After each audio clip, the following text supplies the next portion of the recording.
Welcome to Nintendo Ninja News. I'm your host, Chris Dices. We're here to do the review for Guns, Gore, and Kalara, or Kalaran, whatever.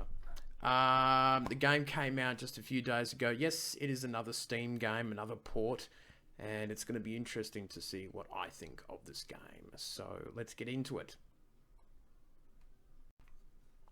For the cost of about 10 Australian dollars, it was an interesting pick up and buy for me, this game. Because the game is sort of like a 2D scroller. It's reminiscent of Metal Slug with the run and shooting type genre. It's a 2D game too, obviously. You can see by the images. And I really enjoyed the graphics and things like that. I thought it was really good. And I thought it was very, very great. I love the graphics, I like the sound, and some of the comical things in it too. The shooting is pretty good. The enemies is quite varied and interesting in the background scenes and things like that. I had some troubles with some of the enemies because I noticed that they really jump around on top of you.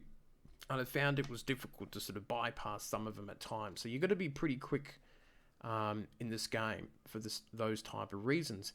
The animations I liked, the music was alright, but I was disappointed as it is a bit of a short game. 3 hours for $10. Now, you know, that might not sound so bad, but I think they could have added a bit more to it in terms of game length and things like that.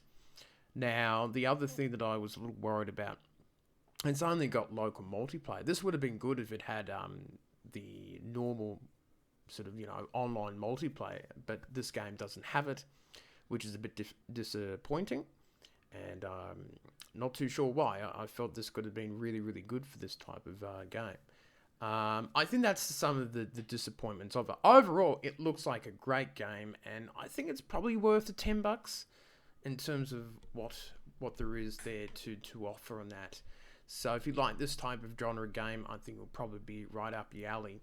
So back to the Nintendo Ninja News desk to find out my final score.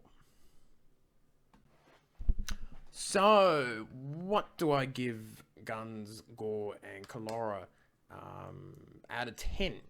Well, I'm going to give it a 7.5.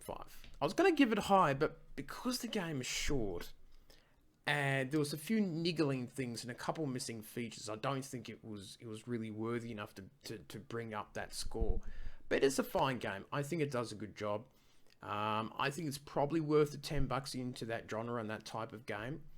But I think it turned out to be a pretty cool game to play. So it's definitely worth a check out, this game. So that's the end of my review. Hope you enjoyed it. Do subscribe, and I shall see you later on.